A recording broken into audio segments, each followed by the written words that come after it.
लोकसभा निवडणुकांच्या पार्श्वभूमीवर सर्वच राजकीय पक्षांनी जोरदार तयारी सुरू केली। मुख्यमंत्र्यांच्या ठाणे जिल्ह्यात लोकसभेच्या 3 जागांसाठी महायुतीमध्ये जोरदार रस्सीखेच पाहायला मिळते।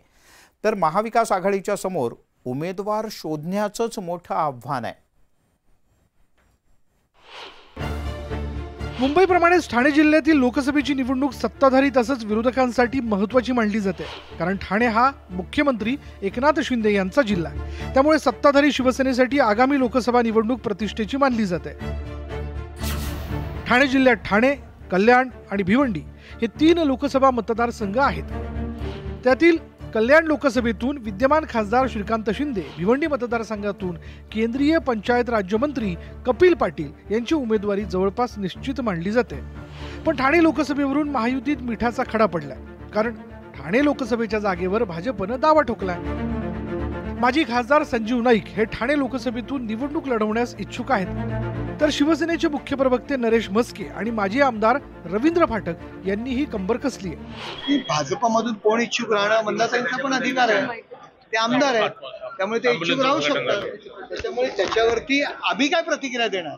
चलो आपण सिनियर आहे। पक्षाने मागणी केलेली आहे आणि पक्षाच्याकडे कार्यकर्त्यांनी मागणी केली की बाबा ही जी सीट आहे ही भारतीय जनता पक्षानं आपल्या सहकारी जे काही घटक पक्ष आहेत त्यांच्याबरोबर लढवली पाहिजे आणि त्याचा स्टॅटिस्टिक रिपोर्ट दिलेला आहे। त्याच्यामुळे याच्यावरती मी जास्त बोलणं उचित नाही।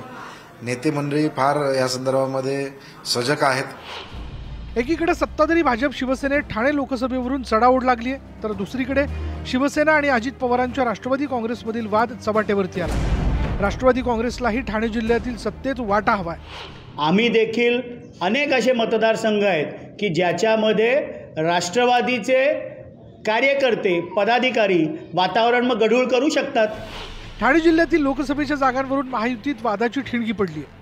तशीच काहीशी अवस्था महाविकास आघाडीची असल्याचं पाहायला मिळतं। महायुतीत इच्छुकांची गर्दी पाहायला मिळते, तर महाविकास आघाडीकडे उमेदवारांची वाणवा असल्याचं चित्र आहे। महाविकास आघाडीच्या जागा वाटपात भिवंडी लोकसभा मतदारसंघ काँग्रेस, ठाणे शिवसेना उभाटा, तर कल्याण लोकसभेची जागा एनसीपी शरदचंद्र पवार पक्षाला मिळण्याची शक्यता आहे। ठाणे लोकसभेत शिवसेना उभाटाची उमेदवारी पुन्हा एकदा विद्यमान खासदार राजन विचारे यांना मिळणार आहे। पण कल्याण आणि भिवंडीच्या उमेदवारांविषयी अद्याप कोणतीही चर्चा झाली नाही। महायुतीत मात्र लोकसभा जागेवरून इच्छुकांची संख्या वाढल्याने महायुतीत देखील लोकसभा जागांवरून सगळं काही सुरळीत नाहीये हे आता स्पष्ट झालेलं आहे। यामुळेच यंदाच्या लोकसभा निवडणुकीमध्ये ठाणे जिल्ह्यामध्ये महाविकास आघाडी विरुद्ध महायुती याचबरोबर पक्षांतर्गत कुरघोडी आणि डावपेच देखील पाहायला मिळतील यात काही शंका नाही। व्हिडिओ जर्नलिस्ट हर्षद गोरखासह अजित मांढरे, न्यूज 18 लोकमत, ठाणे।